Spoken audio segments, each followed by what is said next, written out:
Tough stand against Taiwan independence as the Chinese premier outlines the country's priorities at the annual meeting of Parliament. We are live in Beijing.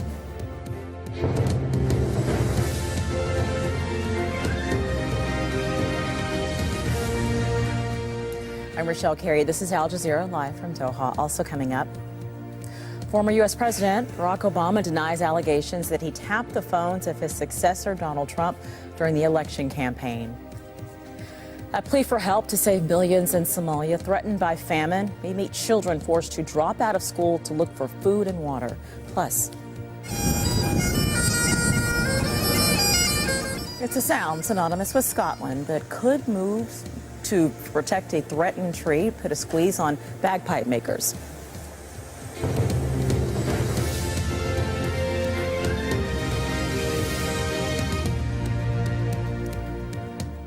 China's premier has renewed Beijing's opposition to Taiwan's independence. He's been speaking at the opening of the annual meeting of Parliament, the National People's Congress. Nearly 3,000 delegates from across China are in the capital. But the NPC is mostly a rubber stamp parliament with real power resting with the ruling Communist Party and President Xi Jinping. One highlight of the session is Premier Li Keqiang's annual work report laying out priorities for the year ahead. He's announced an economic growth target of 6.5%. 2016's growth figures clocked in at 6.7%, which was the slowest rate of expansion in 25 years. Let's get now to our Scott Heidler, who is live in Beijing. So tell us more about what the premier had to say, Scott. Well, the speech ended just a couple of minutes ago. It lasted about 90 minutes. It's the first big item, if you will, for this next 10 days of meetings that are all part of the NPC. And as you mentioned, the beginning of the speech kind of focused on what happened last year, a report card, if you will, 6.7% GDP growth. And then and other issues that he kind of clicked through. And then the balance of the speech was looking at this year, what's going to happen this year, goals this year. He downgraded the outlook for the economy this year a little bit, 6.5% GDP growth. Obviously, that's a continual slowing down of the economy here in China. But when you look at the other global economies, 6.5% growth is still pretty good. One thing they really need to focus on, and that's been discussed widely before the NPC even started, is that the debt is growing quite steadily here in China. So that's something that they're going to have to focus on. He also mentioned that they're going to focus on cutting pollution. Not really specifically how they're going to do that other than a reduction of coal burning. But then the speech went into really some life details, if you will, for the people of China, saying that long-distance calls are no longer going to cost more money and that they're going to try to reduce the cost of the Internet. So it's very kind of broad speech in these 90 minutes, but again, kind of mapping out what the Communist Party, what the government here in China is going to look to do in 2017. Let's talk a little bit about the NPC. There's likely to be some leadership changes possibly in the future. What does that mean for Xi Jinping?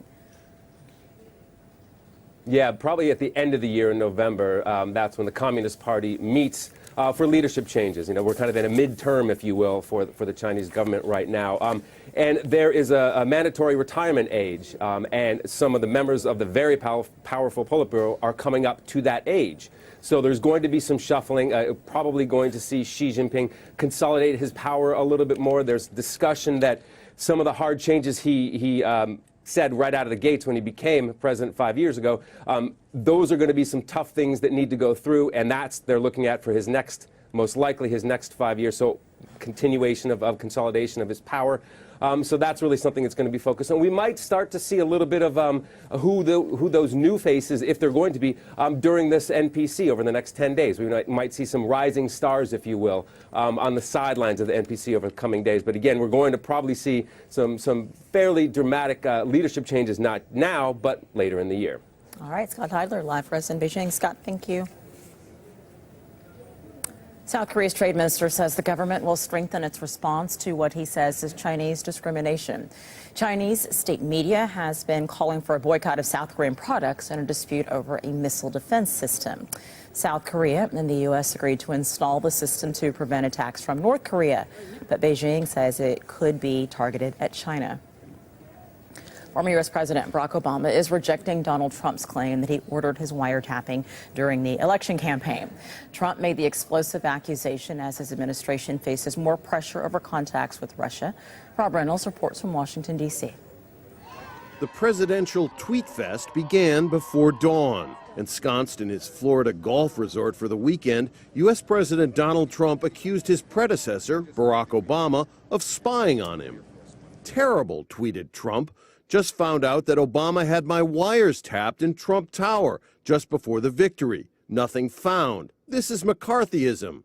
In another tweet, he said, "How low has President Obama gone to tap my phones during the very sacred election process? This is Nixon Watergate. Bad or sick guy." Trump offered no evidence, nor did he cite any credible news reports to bolster his charges. A spokesman for Obama responded, "Neither President Obama nor any White House official ever ordered surveillance on any U.S. citizen. Any suggestion otherwise is simply false." Trump appeared to be trying to change the subject from the growing furor over his campaign's repeated contacts with Russian officials.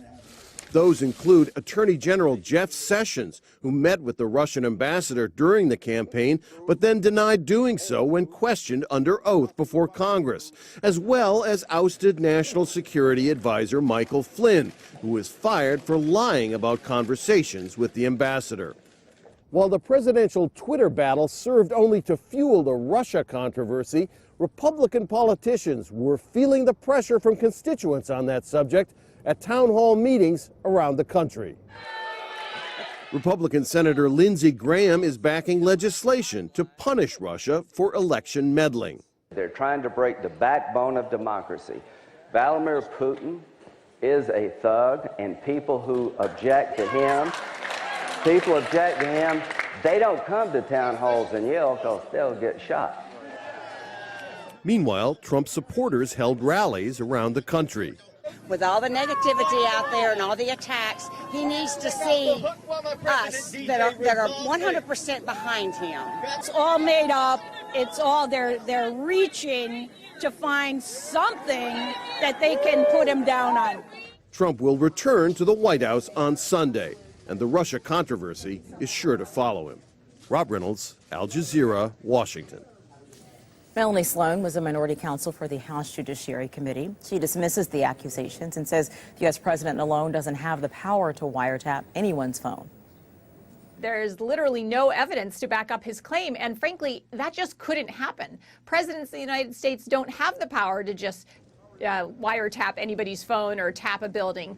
This has to be something that a court orders, and so if President Trump is suggesting that the FISA court, the Foreign Intelligence Surveillance Act court, actually ordered a warrant to be issued so that his phone could be tapped, that would be very bad news for Donald Trump, because that would mean evidence had been presented to the court that Donald Trump was a foreign agent or was working on behalf of a foreign power. So that would really be a very big problem for Donald Trump, much bigger than whether or not Jeff Sessions was meeting with the Russian ambassador.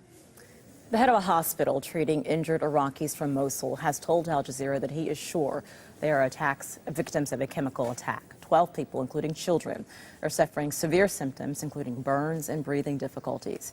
The UN is demanding an investigation into whether such weapons have been used as U.S.-backed Iraqi forces fight ISIL for control of western Mosul. Stephanie Decker has more from Erbil. It is a constant stream of misery, and the weather has no mercy. It's hard to imagine what they have been through. We fled at night. Families which are caught fleeing are beaten. The man executed and women are sent back home. We barely managed to escape. Thousands of Iraqis are fleeing their homes in the western half of Mosul every day. And the east of the city was cleared of ISIL fighters in January, but these recent arrivals at a hospital in Erbil are showing symptoms that are causing concern. A mortar hit our house right inside the living room where we were sitting. There was a very bad smell. It was some kind of gas. My kids were affected. Some of them were burnt. Some of them had difficulty breathing and also had shrapnel injuries. The International Committee for the Red Cross and the World Health Organization say the symptoms are consistent with exposure to a chemical agent. The hospital manager describes the injuries to us. There's a very bad odor, and there is a superficial and first and second degree burn in the skin. And there's dyspnea also, shortness of breath of these patients. So it's clear there's a chemical weapon used, or there's a gas used. Doctors from the ICRC are treating these patients. ISIL has previously been accused of using chemical weapons. We're told this is the first time that they are documented in Mosul. This is the first time our team, our doctors and our staff have seen such kind of cases. It's not only one family, there are more people injured. It's 12, the number of the patients are 12, and we are extremely worried and we are extremely condemning this attack, chemical attack, because it is against the rule of armed conflict. It is still not clear what kind of chemical was used in the attack. We're told the hospital was initially alerted by a team of American medics close to the front line. Is there an idea of what might have been used, what kind of weapon? Yes, mustard gas, as they said in Arabic as ghaz al-khardal, I think it's in English is mustard gas. Yes, so the American team said that, really. And really our doctors, as I said, and our staffs, they don't know. We have no knowledge, really, and we have very limited experience. And tents are now being set up outside this hospital to handle any potential spillover of patients for all kinds of injuries. But we're being told they can also be used in the future to decontaminate victims of chemical attacks. Stephanie Decker, Aljazeera, Erbil. Turkey is searching for a pilot who disappeared after a Syrian fighter jet crashed near the two countries' border. Syrian rebel group Ahrar al-Sham says it shot the plane down. Al Jazeera cannot independently verify that claim. Turkey's prime minister says debris has been found near Antakya. The Syrian army says it lost contact with the jet while it was on a mission near the border. ISIL has severely damaged a major Roman monument in the historic Syrian town of Palmyra. Antiquities officials visited the UNESCO World Heritage Site on Saturday. Syrian government troops recaptured Palmyra on Thursday. It's the third time the city has changed hands since the war began 6 years ago. The government seized Palmyra last March and then lost it again to ISIL 10 months later. We, the residents of Palmyra City, are expressing our extreme gratitude for the armed forces and their affiliates and all those who contributed to the liberation of the city. This is not strange, coming from the wise leadership and the armed forces that promised to liberate Palmyra from the filth of terrorism that left destruction in the city. We promise those in the leadership that we will rebuild what was destroyed in our beloved country and in all the territories of the Syrian Arab Republic. Still ahead on Al Jazeera, how deportations from the U.S. could unintentionally lead to more violence in one of the world's most dangerous countries. Plus, we reveal the big winner of what's been called Africa's version of the Cannes Film Festival.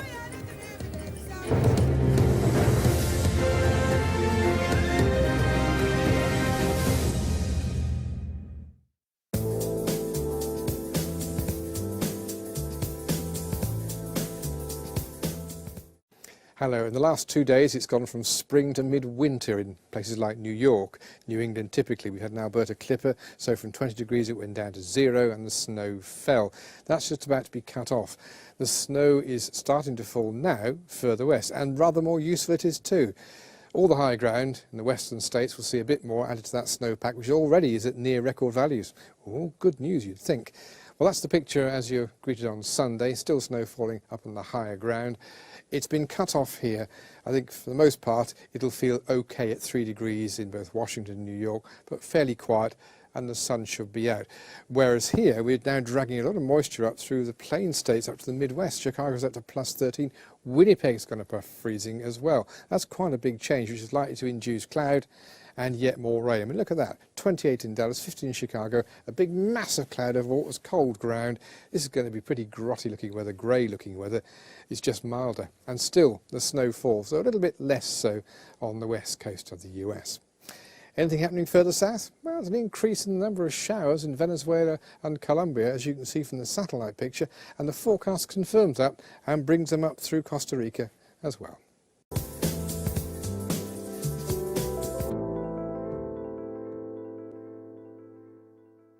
On Counting the Cost, Canada's international trade minister talks to us about trade relations with Europe, the US and Mexico.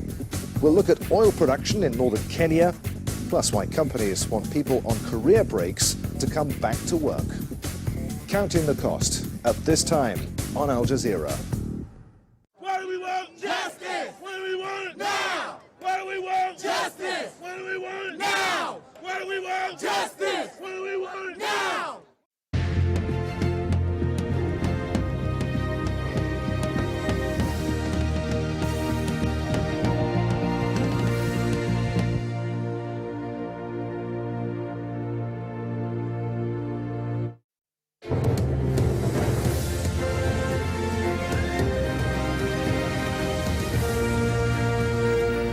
You're watching Al Jazeera. Let's take a look at the top stories this hour. China's premier has reiterated Beijing's opposition to Taiwan independence. Li Keqiang has been speaking at the Communist Party's annual parliamentary session. He also announced an economic growth target of around 6.5% for this year. Former U.S. President Barack Obama denies wiretapping claims by Donald Trump. Trump accuses Obama of ordering surveillance on him during last year's election campaign, but he hasn't produced any evidence to support that. The UN is demanding an investigation into whether chemical weapons have been used in Iraq. The head of a hospital treating injured civilians from Mosul has told Al Jazeera he is sure they are the victims of a chemical attack. Malaysia has expelled North Korea's ambassador as the rift over the murder of Kim Jong-un's half-brother deepens. Ambassador Kang Chol has been given 48 hours to leave the country. He has been critical of Malaysia's investigation into the killing of Kim Jong-nam, who was poisoned at Kuala Lumpur International Airport almost 3 weeks ago. The U.S. and South Korea believe North Korean agents were responsible. Lawrence Louie has more from Kuala Lumpur. This is an escalation of a diplomatic row between North Korea and Malaysia.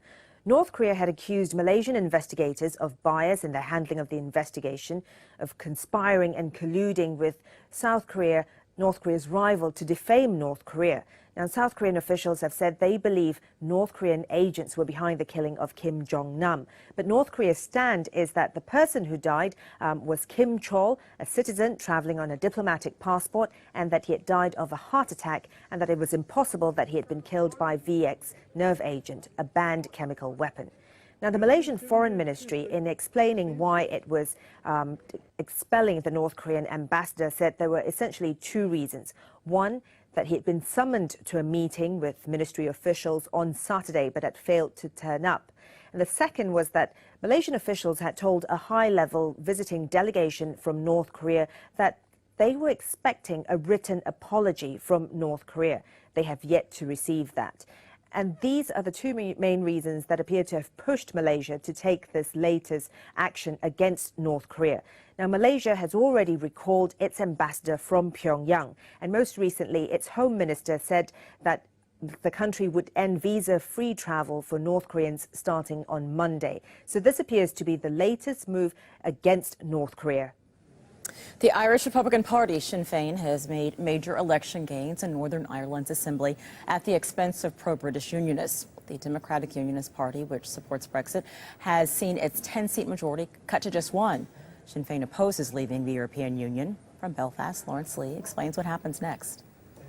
A very large turnout and the result which is a big problem for the Unionist pro-British side of politics in Northern Ireland, that the Republican Sinn Féin party got within 1 seat of the Democratic Unionist Party, the DUP, which has always dominated politics here, reflects a widespread concern about the effects of Brexit on Northern Ireland and also validates Sinn Féin's claim that it is moving away from sectarian politics and the Unionists are not.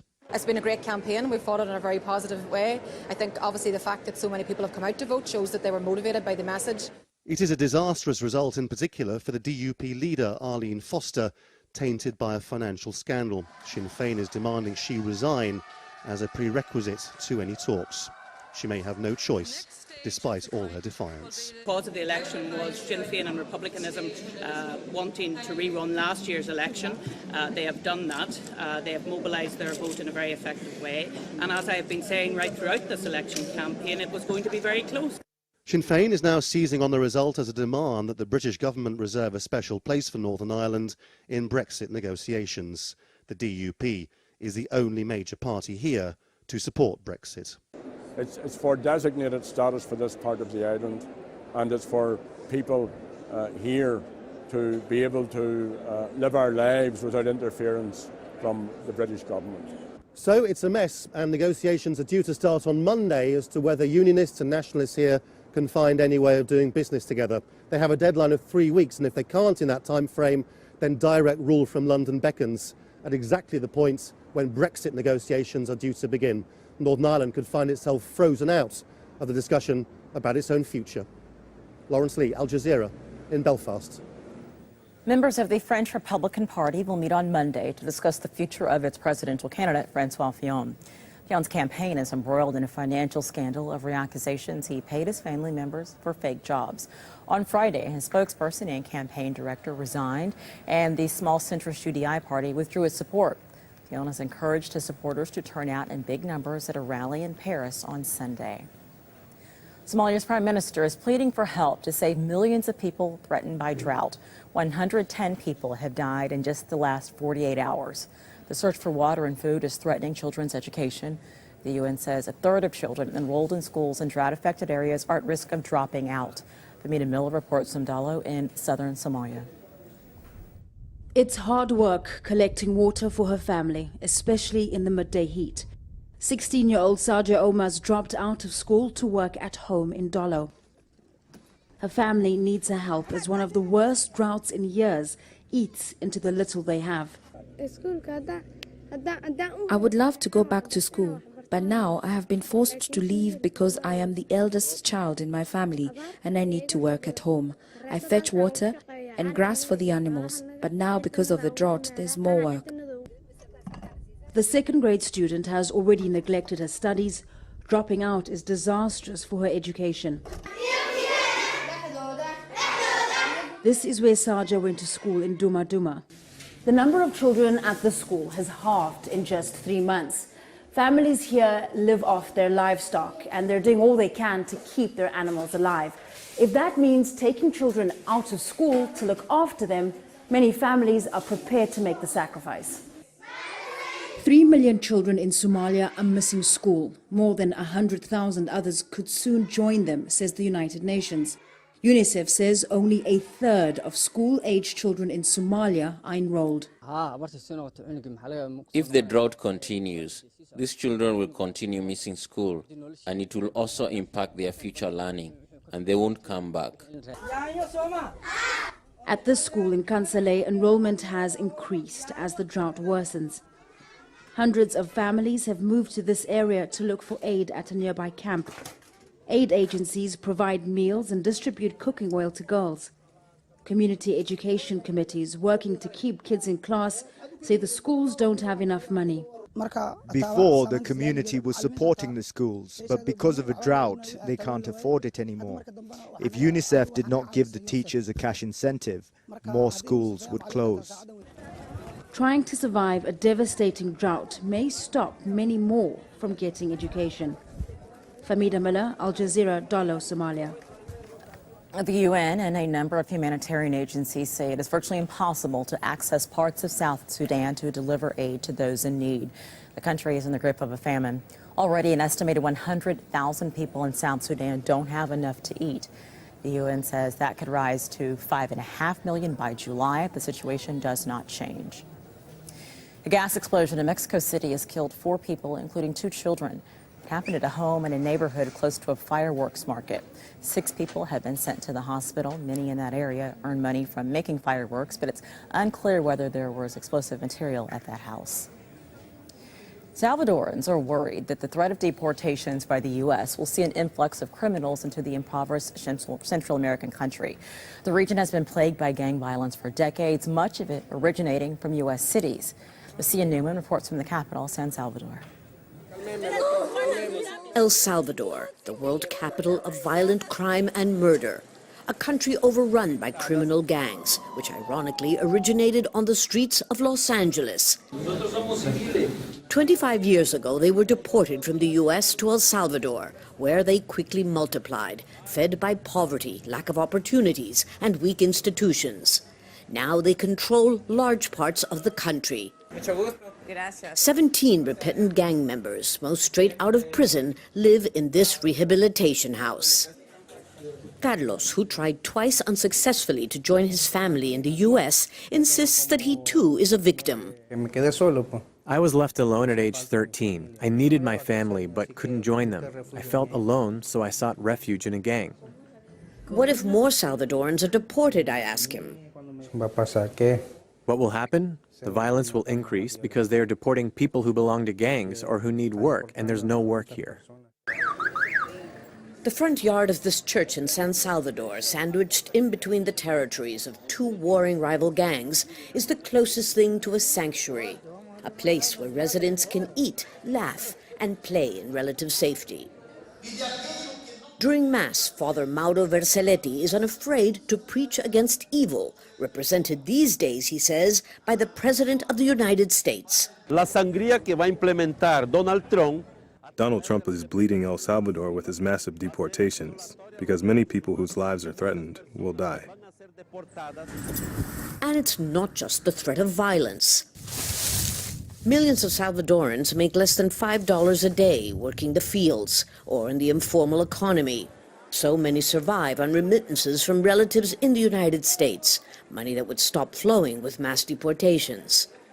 It's a vicious circle: poverty, crime, and families torn apart, a movie El Salvador has seen before and had hoped would never see again. Lucia Newman, Aljazeera, San Salvador. Now to the sound of music, and that familiar sound that we've all heard before, Scottish bagpipes. The restrictions on wood used to make the pipes could turn down the volume on sales. Neve Barker reports from Glasgow. It's the very sound of Scotland. The bagpipes have been played here for centuries, and this is where some of the world's best pipes are made, with precision engineering and age-old techniques. For generations, African blackwood's been used to make the pipes. They give bagpipes their colour. Anything else, say makers, gives an inferior sound. It's a good wood for machining purposes, also tonally for the instrument. It's been proven over many years, over 100 years, to be the one that produces the best sound. But the wood's now being placed on a protected list to prevent illegal logging. The Convention on International Trade in Endangered Species, or CITES, is set to impose new restrictions on the sale of products made from the trees. Bagpipe makers now face increased red tape and extra charges in sourcing this wood and selling their instruments. Charges of $100 will be applied to every set of bagpipes sold outside the EU. It's feared this could affect global sales, especially to the US, the biggest buyer of Scottish pipes. Some bagpipe owners may also need to have special passports if they take their instruments abroad. Well, it's time to try the pipes myself, although even holding them's a bit like wrestling an octopus.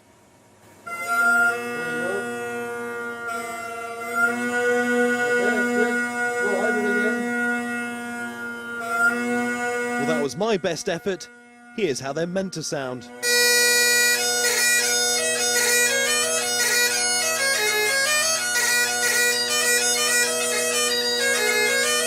And that was plastic, is it?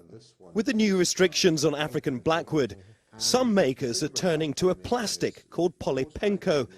But is it possible to tell the difference?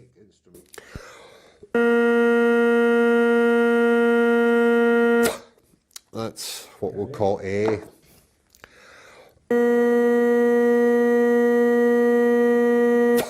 So there we have the two different... Right, to an untrained ear, I can't hear much in it, but I'd say that A was the blackwood. That's quite interesting, because in fact A was the polypenco. To many bagpipers, a truly natural sound can only be produced with a natural product. But as efforts are made to sustainably harvest African blackwood, Scotland's bagpipe makers may soon feel the squeeze. Neve Barker, Al Jazeera, Glasgow. A Senegalese film has taken the top prize at what's been dubbed Africa's version of the Cannes Film Festival. The movie Félicité took the Golden Stallion at the Pan-African Film and Television Festival in Burkina Faso. It's a tale of a nightclub singer scraping together funds to pay for her son's treatment after he's injured in a road accident. The festival is held every 2 years and aims to showcase African filmmaking talent. Today, cinema is in a bit of danger. We speak less and less about culture and more about business. We see the arrival of big operators who on the one hand help us, but at the same time are a danger. We have to fight for our independence.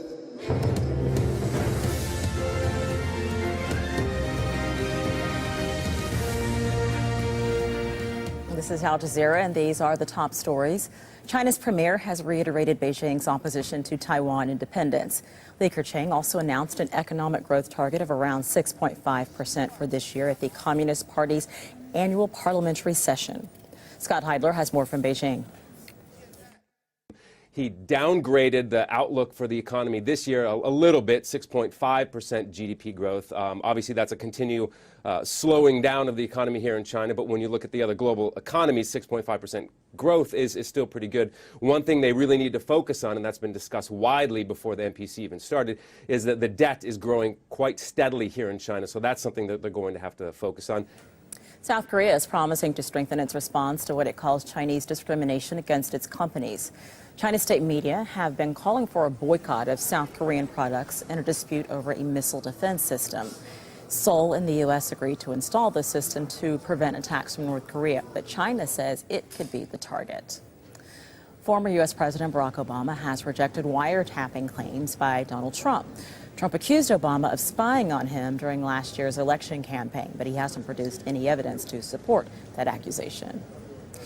The UN is demanding an investigation into whether chemical weapons have been used in Iraq. The head of a hospital treating injured civilians from Mosul has told Al Jazeera he is sure they are the victims of a chemical attack. Libyan forces have launched airstrikes to try and retake oil sites captured from by an armed group on Friday. The Benghazi Defense Brigades raided the ports of Ras Lanuf and El Cedar.